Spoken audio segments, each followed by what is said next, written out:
तुम मुझे खून दो, मैं तुम्हें आजादी दूंगा। अरे वो तो ईमान की खातिर खुद को कुर्बान कर सकता है, फर्ज की खातिर अपनी जान दे सकता है।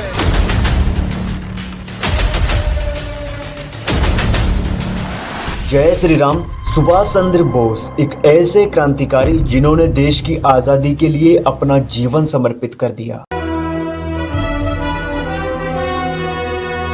हिंदुस्तान की स्वतंत्रता के सिपाहियों, बिना कीमत चुकाए इस दुनिया में कुछ हासिल नहीं होता, और आजादी की कीमत है शहादत।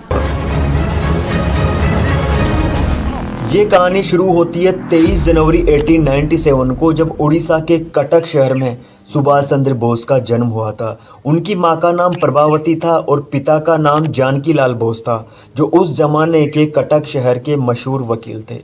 इनके पिताजी का सपना था कि बेटा सिविल सर्विस में जाएं और आईसीएस अधिकारी बने, जिसे हम आज आईएएस कहते हैं, यानी इंडियन एडमिनिस्ट्रेटिव सर्विस। उस जमाने में इस सर्विस का नाम आईसीएस था, यानी इंडियन सिविल सर्विसेज, जिसकी प्रिपरेशन इंडिया के बाहर लंदन जाकर करना होता था।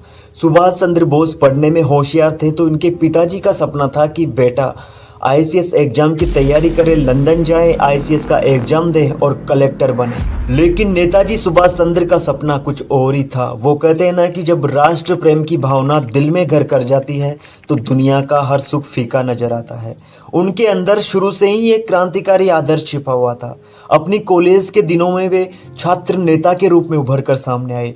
जब छात्र छात्राओं के साथ ज्यादती होती थी, अन्याय होता था, तो वे इसका खुलकर विरोध करते थे। कॉलेज में ही एक बार उन्होंने छात्रों के साथ मिलकर प्रदर्शन किया था। उस दौरान वे प्रिंसिपल तक से भिड़ गए थे। इस तरह छात्रों के बीच रहकर नेतृत्व करते करते 1919 में कलकत्ता विश्वविद्यालय से न सिर्फ उन्होंने ग्रेजुएशन किया, बल्कि कॉलेज भी टॉप किया। इसी तरह वे शुरू से ही अपने तन मन धन से चाहते थे कि देश के हित में राजनीति करें, अपना जीवन भारत माता की सेवा में लगाए, क्योंकि उनके दिलो दिमाग पर महर्षि दयानंद सरस्वती और अरविंदो घोष के आदर्शों ने कब्जा कर रखा था। दूसरी तरफ वे अपने पिताजी के सपनों को भी अनदेखा नहीं कर रहे थे, क्योंकि उनके पिताजी उन्हें ताने मारते थे। पिताजी चाहते थे कि बेटा मेरा कलेक्टर बने, और बेटे को बार बार वो ताना मारते थे कि तू बन नहीं सकता, तेरी होशियारी कम है, तेरे पास तैयारी नहीं है, इसलिए बहाना बनाता रहता है। तो बेटे ने अपनी पात्रता सिद्ध करने के लिए परीक्षा दी, तो उन्होंने अपने पिताजी के कहने पर आईसीएस का एग्जाम देने का फैसला किया और 15 सितंबर 1919 को वे इंग्लैंड चले गए। वहां जाकर उन्होंने सिर्फ 7 महीने तैयारी की थी और अपने पहले ही प्रयास में आईसीएस के एग्जामिनेशन को क्रैक किया, और 1920 में जब रिजल्ट आया तो टॉपर्स की लिस्ट में 4था स्थान प्राप्त किया। वो पहले भारतीय व्यक्ति थे जिनको 4था स्थान मिला टॉपर लिस्ट में। ये उन दिनों की बात है जब महात्मा गांधी जी ने भारत में नॉन कोऑपरेशन मूवमेंट यानी असहयोग आंदोलन की शुरुआत कर दी थी। उनके पिताजी के लिए तो एक खुशी का समय था, क्योंकि बेटा आईसीएस जो बन गया था, लेकिन सुभाष चंद्र बोस के लिए दुविधापूर्ण समय था, क्योंकि वे नहीं चाहते थे आईसीएस बनना, क्योंकि वे जानते थे कि अगर वे आईसीएस अधिकारी बनते हैं तो उन्हें अंग्रेजों के नीचे अंग्रेजों का गुलाम बनकर नौकरी करना होगा, देश की जनता को लूटना होगा, और उन्हें ये मंजूर नहीं था। फिर उन्होंने 22 अप्रैल 1921 को त्यागपत्र दिया और त्यागपत्र में लिखा कि मैं मेरे देश को ना तो लूटूंगा और ना ही अंग्रेजों को लूटने दूंगा। और जैसे ही आईसीएस छोड़ी उन्होंने तो सारा देश उनके साथ खड़ा हो गया। उनके इस फैसले से हर भारतीय को गर्व महसूस हुआ और कहा कि जिनके खून में आजादी होती है वो कभी गुलाम नहीं बन सकते। और जैसे ही आईसीएस छोड़ी उन्होंने, तो सारा देश उनके लिए खड़ा हो गया। जब वो लंदन से वापस आए थे ना, उस समय पानी के जहाज चला करते थे, बंबई में उतरे थे। जो हुजूम बंबई में निकला था, गजब के लोग थे वो। अपने स्वदेश आने के बाद 20 जुलाई 1921 को उनकी गांधी जी से पहली मुलाकात हुई और वे असहयोग आंदोलन का हिस्सा बन गए। लेकिन 4 फरवरी 1922 को एक ऐसी घटना हुई जिसने पूरे आंदोलन को विराम लगा दिया। उत्तर प्रदेश के गोरखपुर में चोराचोरी नामक कस्बे में प्रदर्शनकारी और पुलिस के बीच में मुठभेड़ हो गई, जिसे हम चोराचोरी कांड के नाम से जानते हैं। आप जानते हैं महात्मा गांधी जी हिंसा के घोर विरोधी थे। इस घटना को प्रत्यक्ष परिणाम देने के लिए उन्होंने आंदोलन स्थगित कर दिया, जिससे सुभाष चंद्र बोस बहुत नाराज हुए थे। इस तरह चोरा चोरी की घटना के बाद भी कई सारे कांड हुए, कई सारे आंदोलन हुए। भारतीय क्रांतिकारियों ने कई बार जेल की यात्रा की, सुभाष चंद्र बोस ने भी कई बार जेल की यात्रा की, फिर रिहा हुए, फिर संघर्ष किया, इस तरह चलता रहा। फिर आया 1938 का वो दिन जब कांग्रेस का वार्षिक अधिवेशन हरिपुरा में होना तय हुआ और सुभाष चंद्र बोस को उसका अध्यक्ष बनाया गया। गांधी जी चाहते थे कि सुभाष चंद्र बोस अपने तौर तरीकों से काम ना करे, एक नरम रवैये के साथ काम करे। लेकिन सुभाष चंद्र बोस, आप जानते हैं, गरम मिजाज के आदमी थे। उन्होंने युवाओं को इकट्ठा किया, उनका मनोबल बढ़ाया और कहा कि हम अंग्रेजों को उन्हीं की भाषा में समझाएंगे। और आजादी की कीमत है शहादत। आज मैं आप सबको कॉल देता हूं, जय हिंद, जय हिंद। उन दिनों अपने प्रभावशाली भाषणों से उनकी लोकप्रियता बढ़ने लगी, वो युवा नेता उभर कर सामने आए। फिर 1939 का वो दिन आया जब गांधी जी ने पट्टाभी सितारमैया को कांग्रेस का नया अध्यक्ष बना दिया। लेकिन कांग्रेस के अन्य क्रांतिकारियों को और भारत के युवाओं को यह सही नहीं लगा। वे चाहते थे कि सुभाष चंद्र बोस ही अध्यक्ष बने रहे और अपने देश के हित में इसी तरह वो काम करते रहे। क्योंकि 1939 में द्वितीय विश्व युद्ध शुरू हो चुका था और गांधी जी को उनके तौर तरीके पसंद नहीं थे। उन्हें लगा कि अगर सुभाष चंद्र बोस ने कहीं भी प्रभावशाली भाषण दिया तो हिंसा भड़क सकती है, युवाओं में जोश आ सकता है। और आप जानते हैं गांधी जी हिंसा के घोर विरोधी थे, तो इसलिए उन्हें लगा कि अगर सुभाष चंद्र बोस अध्यक्ष पद पर नहीं रहे तो ही अच्छा रहे। इस तरह कोई समझौता नहीं होने के बाद कांग्रेस पार्टी में अध्यक्ष पद के लिए चुनाव हुआ और आप जानते हैं इस चुनाव में सुभाष चंद्र बोस 203 मतों से जीत गए और गांधीवादी पट्टाभी सितारमैया की इसमें हार हुई। इससे आप अंदाजा लगा सकते हैं कि सुभाष चंद्र बोस उस समय कितने बड़े नेता बन चुके थे भारत की आजादी के आंदोलन के। चुनाव हारने के बाद गांधी जी सुभाष चंद्र बोस से काफी नाराज थे, काफी नाराज हुए। 1939 के हुए त्रिपुरी अधिवेशन में उन्होंने भाग नहीं लिया। इसके बाद सुभाष चंद्र बोस समझ गए, उनकी इंटेलिजेंस पावर इतनी स्ट्रांग थी कि उन्होंने पता लगा लिया था कि गांधी जी क्यों नहीं आए और वे गांधी जी की बहुत इज्जत करते थे, उनका बहुत सम्मान करते थे। वे गांधी जी को इस तरह नहीं देखना चाहते थे, वे पार्टी में उन्हें एक्टिव देखना चाहते थे, उनको काम करता हुआ देखना चाहते थे।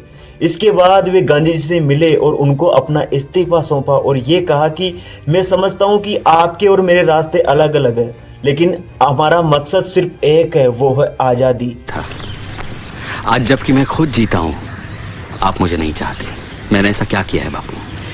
अगर अब भी तुम पार्टी के अनुशासन में चलने की प्रतिज्ञा करो और अहिंसा का व्रत लो तो कांग्रेस तुम्हारे साथ काम कर सकती है।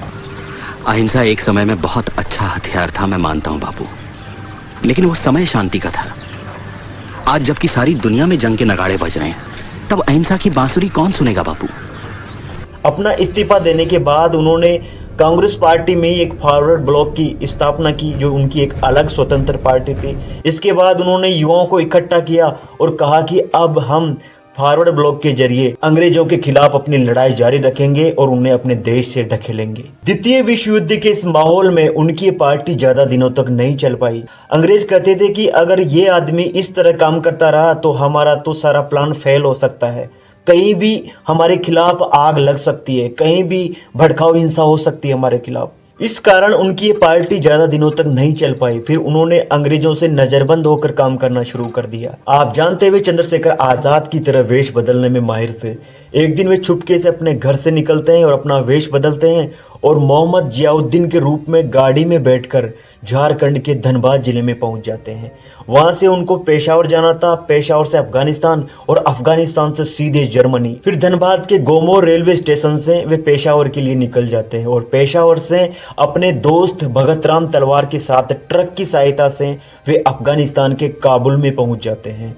वहां 2 महीने वे एक भारतीय के घर में रुकते हैं जिनका नाम उत्तम चंद मल्होत्रा है। भारतीय बिजनेसमैन थे। उनके घर 2 महीने रुकने के बाद कई सारे रिक्वेस्टों और मदद मांगने के बाद उनको एक मदद मिलती है। जर्मन और इटालियन दूतावास उनकी मदद करने के लिए राजी हो जाते हैं। इस तरह वे दूतावासों की मदद से रूस की राजधानी मास्को पहुंचते हैं। फिर मास्को से सीधे जर्मनी की राजधानी बर्लिन में उतर जाते हैं। सुभाष चंद्र बोस जर्मनी में कई नेताओं से मिलते हैं और भारत के विषय में बात करते हैं, लेकिन किसी को भी भारत के विषय में कोई विशेष रुचि नहीं थी। फिर वे जर्मनी के एडोल्फ हिटलर से मिलने की योजना बनाते हैं क्योंकि ये उनके लिए बहुत जरूरी था। क्योंकि द्वितीय विश्व युद्ध के दौरान भारत के 3 लाख सैनिकों को ब्रिटेन ने अपने कब्जे में कर लिया था और द्वितीय विश्व युद्ध में झोंक दिया था बिना भारतीयों से पूछे, बिना अनुमति के। उनमें से कुछ सैनिकों को पकड़कर एडोल्फ हिटलर ने बंदी बना रखा था। उन्हीं सैनिकों के संदर्भ में वो उनसे कुछ बात करना चाहते थे और आखिर में 29 मई 1942 को उनकी एडोल्फ हिटलर से मुलाकात होती है। How did you know it wasn't me? Hitler has an image to maintain. The real one does not care. Subhash Chandra Bose ने हिटलर की तरफ मित्रता का हाथ बढ़ाया और कहा कि ब्रिटेन आपका भी दुश्मन है और हमारा भी दुश्मन है, हम भी उन्हें अपने देश से भगाना चाहते हैं और दुश्मन का दुश्मन दोस्त होता है। फिर वो आगे कहते हैं कि दोस्त होने के नाते अगर आप चाहें तो जिन भारतीय सैनिकों को पकड़कर आपने बंदी बना रखा है, अगर आप अनुमति दें तो मैं उन सैनिकों को ब्रिटेन के खिलाफ लड़वा सकता हूँ। Perhaps the Führer has been misinformed about India and Indians. Really? Whatever said that upsets you. In your book Mein Kampf, you have written, England will lose India only if it allows its administrative machinery to be dominated by Indians. फिर Adolf Hitler मान जाते हैं और कहते हैं कि आप ये कर तो सकते हैं लेकिन सब कुछ मेरे हिसाब से होगा। आप इन्हें इंडिया नहीं ले जा सकते ट्रेंड करने के लिए, आप इन्हें जापान ले जा सकते हैं क्योंकि जापान हमारा साथी है और वहां रहकर आप इनको ट्रेंड कर सकते हैं। How far Germany is from India? Very far. But it seems you are in a great hurry. You want your freedom right now. So it's better that you go to Japan and march with an army into India. May I then request your excellency for an airplane to take me there? उसके बाद सुभाष चंद्र बोस इन सैनिकों को Japan लेकर जाते हैं और इन सैनिकों को वहां पर पहले से एग्जिस्ट करने वाली आजाद हिंद फौज को इन सैनिकों को सौंप देते हैं, जिसकी कमान रासबिहारी बोस के हाथों में थी। लेकिन 1942 में इसका नेतृत्व सुभाष चंद्र बोस को सौंप दिया जाता है। वहां पर आजाद हिंद फौज ने पहले से ही सिंगापुर और अंडमान निकोबार द्वीप समूह को अंग्रेजों के चंगुल से छुड़ा रखा था, उन पर जीत हासिल कर रखी थी। फिर आता है 1943 का वो दिन जब जापान की सरकार ने सुभाष चंद्र बोस को सिंगापुर और अंडमान निकोबार द्वीप समूह की कमान सौंप दी जाती है और वहां पर सिंगापुर में ही आजाद हिंद फौज का सर्वोच्च सेनापति नियुक्त किया जाता है और तभी 1943 में सुभाष चंद्र बोस सिंगापुर में आजाद हिंद सरकार का गठन करते हैं। सुभाष जान हिंद है, सुभाष मान हिंद है, सुभाष आन हिंद है, सुभाष शान हिंद है, सुभाष जी जान हिंद आ गए। और यहीं पे उन्होंने अपने अंडर में 45,000 सैनिकों को कहा था कि तुम मुझे खून दो, मैं तुम्हें आजादी दूंगा। आज मैं आप सबको कॉल देता हूं, तुम मुझे खून दो, मैं तुम्हें आजादी दूंगा। जय हिंद। इस तरह वे भाषण देने में माहिर थे और अपने सैनिकों का मनोबल बढ़ाया और 30 दिसंबर 1943 को अंडमान निकोबार द्वीप समूह की राजधानी पोर्ट ब्लेयर में भारत का तिरंगा लहराया और अंडमान को शहीद द्वीप और निकोबार को स्वराज द्वीप नाम दिया। और हर बार की तरफ फिर वे अपने सैनिकों को मोटिवेट करते हैं और चलो दिल्ली का नारा देते हैं और अपनी दोनों फौजों के साथ मिलकर आजाद हिंद सरकार और आजाद हिंद फौज के साथ मिलकर बर्मा रंगून के रास्ते से होते हुए मणिपुर और नागालैंड पर आक्रमण करने की योजना बनाते हैं। इसी चलो दिल्ली के स्लोगन के साथ सुभाष चंद्र बोस की आर्मी ने भारत के मणिपुर पर आक्रमण शुरू कर दिया। तुम मुझे खून दो, मैं तुम्हें आजादी दूंगा। जय हिंद।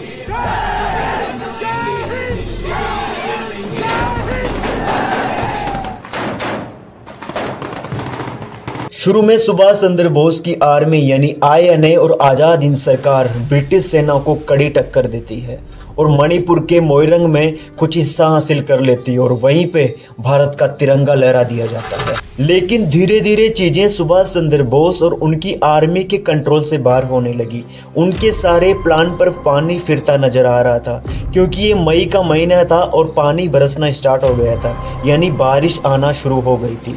और आप जानते हैं बारिश के दिनों में सुभाष चंद्र बोस को रिसोर्सेज मैनेज करना भारी पड़ रहा था। द्वितीय विश्व युद्ध चल रहा था तो जापान भी अपनी हार के करीब था। उन्होंने सैनिकों को राशन भेजना और हथियार देना लगभग बंद कर दिए थे। तब ब्रिटिश आर्मी सुभाष चंद्र बोस की सेना पर हावी होने लगी और उन्होंने अपनी सेना को पीछे खींच लिया और वापस बर्मा आ गए। तभी 6 जुलाई 1944 को उन्होंने गांधी जी को आजाद हिंद रेडियो के माध्यम से अपनी ब्लेसिंग भेजी और अपने उद्देश्यों के बारे में बताया और पहली बार महात्मा गांधी जी को उन्होंने राष्ट्रपिता कहा और वापस अपनी आर्मी को बिल्ड करने के बारे में सोचने लगे। लेकिन तभी जापान में ऐसी दुर्घटना हो जाती है जिसका रोना आज भी जापान खून की आंसू रोता है। अगस्त 1945 में अमेरिका द्वारा जापान के हिरोशिमा और नागासाकी पर परमाणु बम गिरा दिया जाता है।